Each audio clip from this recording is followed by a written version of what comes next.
दोस्तों आदाब अर्ज़ है। मैं हूँ तलत गिल और आज आपकी खिदमत में एक और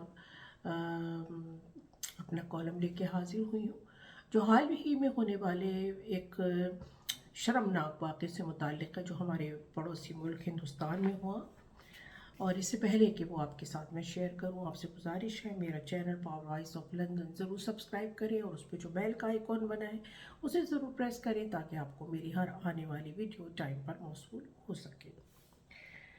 दोस्तों, इस कॉलम का उन्वान है हिंदुत्व और भारतीय सेकुलरिज्म। कुछ इस तरह है कि ये खबर नहीं थी, ये एक एतराफ़ जुर्म था। एक भारतीय वज़ीर का मुस्लिम खातून का नकाब खींचना महज बदतहज़ीबी नहीं, ये उस रियासती सोच का ऐलान था जो आज भारत में इक़्तिदार के नशे में कानून, इखलाक और इंसानियत तीनों को रौंद चुकी है। ये वाक़या किसी बंद गली में नहीं हुआ, ये दिन दिहाड़े हजूम के सामने और रियासत की खामोश रजामंदी के साथ हुआ। कानून की ज़बान में ये अमल क्या था? अगर इस वाक़े को जज्बात के बजाय कानून की ज़बान में देखा जाए तो ये सरासर जिनसी हरासगी थी, इज़्ज़त नफ्स की तौहीन थी, मजहबी आज़ादी पर हमला था, ज़ाती आज़ादी और वक़ार की पामाली थी। और ये सब नुकात भारत के आइन में दर्ज भी हैं, मगर मसला ये है कि भारत में कानून किताब में है, ज़मीन पर नहीं। भारत में एक हिंदू जो कौम परस्त रहनुमा है नीतीश कुमार, जो पटना बिहार के वजीर आला हैं, उनकी जानिब से मुसलमान खातून का नकाब खींचने का वाक़या महज एक फ़र्द का अमल नहीं, बल्कि एक ख़तरनाक जहनियत और रियासती सरपरस्ती में परवान चढ़ती इस्लामोफोबिया की अलामत समझा जा रहा है। ये कोई मामूली वाक़या नहीं, ये कोई वक्ती इश्तियाल या हजूम की गलती भी नहीं, ये एक रियासती नुमाइंदे का सोचा समझा फेल था। एक ऐसा फेल जिसमें एक मुस्लिम खातून का हिजाब खींच कर न सिर्फ उसकी इज्जत पामाल की गई, बल्कि भारत की नाम निहाद जमहूरियत को भी बरहना कर दिया गया। जब एक वजीर, एक मुंतखब नुमाइंदा, एक ताकतवर शख्स किसी खातून के लिबास पर हाथ डाले तो ये महज बदतमीजी नहीं, बल्कि रियासती जबर बन जाती है। यहाँ ये बात समझने वाली है कि नकाब खींचने वाले को अच्छी तरह मालूम था कि वो क्या कर रहा है, क्योंकि ये हाथ किसी कपड़े पर नहीं, एक शनाख्त पर उठा था। आपकी मालूमात के लिए बता दूं कि ये मौसूफ वज़ीर कुछ अर्सा पहले एक मदरसे में गए थे, मदरसे के दौर पे गए थे। वहाँ पर उनको जैसे टोपी दी गई और टोपी पहनने को कहा तो इन्होंने साफ इनकार कर दिया था। यही नहीं, इसी तरह की और भी कई ऐसी हरकत है जिसकी वजह से ये अक्सर खबरों की जद में रहते हैं। मगर इस वाक़े में यह हाथ किसी कपड़े पर नहीं, एक शनाख्त पर उठा था। ये शनाख्त खातून होने की और मुसलमान होने की थी। ये दोनों गलतियां एक साथ थीं। यही वजह है कि ये वाक़या इत्तेफाक नहीं, इंतखाब था। ये खातून दुश्मनी भी नहीं, ये मखसूस नफरत है। क्योंकि ये वाकई ख़वातीन की आज़ादी का मसला होता तो मणिपुर में ख़वातीन को बरहना घुमाने वाले लोग कब के जेल में पहुंच चुके होते, दलित और आदिवासी ख़वातीन कब का इंसाफ पा चुकी होती।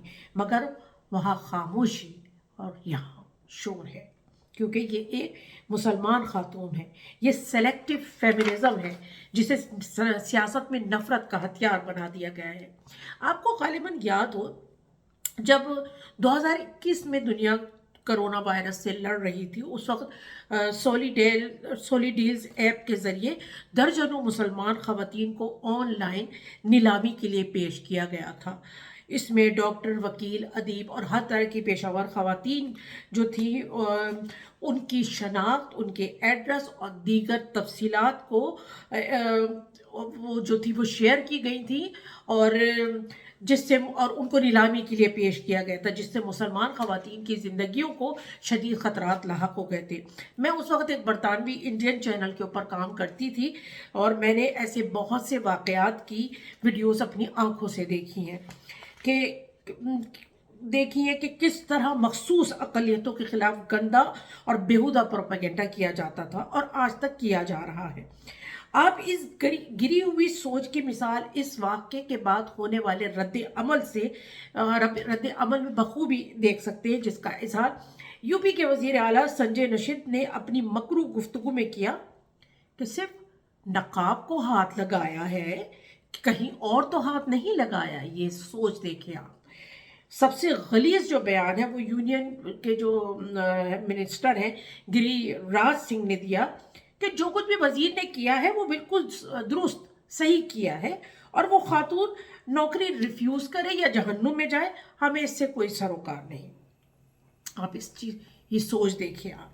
یہ وہی بھارت ہے جس کا آئین سیکولرزم، مذہبی آزادی اور برابری کا وعدہ کرتا تھا، مگر اب اس آئین کے سینے پر ہندوتوا کا بھاری جوتا رکھا جا چکا ہے، اور سانس لینے کی اجازت صرف اکثریت کو ہے۔ ہندوتوا کو مذہبی کہنا ایک فکری دھوکہ ہے۔ یہ مذہب نہیں، طاقت کا نظریہ ہے۔ ایسا نظریہ جو ہندو کو شہری اور مسلمانوں کو ملزم، مسیحی کو مشکوک اور دلت اور آدیو واسیوں کو صرف نعروں میں برابر مانگتا ہے۔ یہ ریاستی سرپرستی میں پنپنے والی نفرت ہے جو اب ہم سر عام دیکھ رہے ہیں۔ اب سوال یہ ہے کہ اس وقت پولیس، میڈیا اور عدلیہ تینوں کٹہرے میں ہیں، کیونکہ وہ اس وقت وہاں اس واقعے کے وقت وہ سب وہاں موجود تھے مگر غیر حاضر۔ میڈیا موجود تھا مگر بکا ہوا، عدلیہ موجود تھی مگر خاموش۔ آل انڈیا کانگریس نے گو کے اس واقعے پر سخت رد عمل کا اظہار کیا ہے اور مذکورہ وزیر کے استعفے کا بھی مطالبہ کیا ہے۔ دوسری طرف سماج وادی پارٹی کی رہنما سامیہ رانا نے لکھنؤ میں نتیش کمار کے خلاف مقدمہ بھی درج کروایا ہے، مگر ہم دوسری طرف دیکھیں تو سوائے اس طرح کے بیانات کے ہر طرف خاموشی ہے۔ یہ خاموشی اتفاق نہیں، یہ وہی عدلیہ ہے جو بلڈوزر جسٹس پر سوال نہیں اٹھاتی۔ میں آپ لوگ کی معلومات کے لیے بتا دوں کہ بلڈوزر جسٹس وہ ہے جو مسلمانوں یا اقلیتوں کی آبادیوں اور ان کے کھیتوں پہ، زمینوں پہ، ان کی جائیدادوں پہ کوئی نہ کوئی الزام یا ایلیگیشن لگا کے اور ان کے اوپر بغیر کوئی وارننگ دی اس کے اوپر بلڈوزر چلا دیتی ہے۔ اسی طرح یہی وہ عدلیہ ہے جو حجاب کی پابندیوں کے اوپر تعویلیں کرتی ہے۔ جب ریاست خود ملزم ہو تو انصاف صرف ایک لفظ رہ جاتا ہے۔ مگر میرا ایک سادہ سا سوال ہے، اگر کسی مسلمان نے کسی ہندو خاتون کی ساڑی یا دوپٹے کا پلو کھینچا ہوتا تو اب تک میرا خیال ہے ہندوستان جل چکا ہوتا، اس کرنے والے کا یا اس ملزم کا تو انکاؤنٹر ہو چکا ہوتا، اور ہندو قوم کو یہ بتایا جا چکا ہوتا کہ وہ شدید خطرے میں ہے۔ مگر یہاں ملزم وزیر ہندو اور متاثرہ سائل مسلمان ہے۔ یہ واقعہ ایک لمبی زنجیر کی کڑی ہے جو بابری مسجد کی تباہی سے جڑا ہے۔ 2002 میں گجرات کی لاشوں سے اس کا تعلق ہے۔ ہجومی تشدد ثقافتی اور حجاب کی پابندیوں سے جڑا ہے، مگر ان کی طرف سے ایک واضح پیغام ہے کہ یا تو ہماری طرح بن جاؤ یا ذلیل ہونے کے لیے تیار ہو جاؤ۔ عالمی قانون اس بارے میں واضح طور پر کہتا ہے کہ یہ international covenant on civil and political rights کی کھلی خلاف ورزی ہے۔ اس کے علاوہ یہ واقعہ CEWA یعنی convention on the elimination of discrimination against women کی بھی سراسر خلاف ورزی ہے۔ مگر مسئلہ یہ ہے کہ بھارت میں اب عالمی قوانین جو بھارت ہے وہ عالمی قوانین پر نہیں، اکثریتی ہجوم کی مرضی پر یقین رکھتا ہے۔ یہ جمہوریت کی لغزش نہیں ہے، یہ جمہوریت کا سر عام قتل تھا، اور قاتل وردی، عہدہ اور ترنگا اوڑے کھڑا ہے۔ بہت شکریہ۔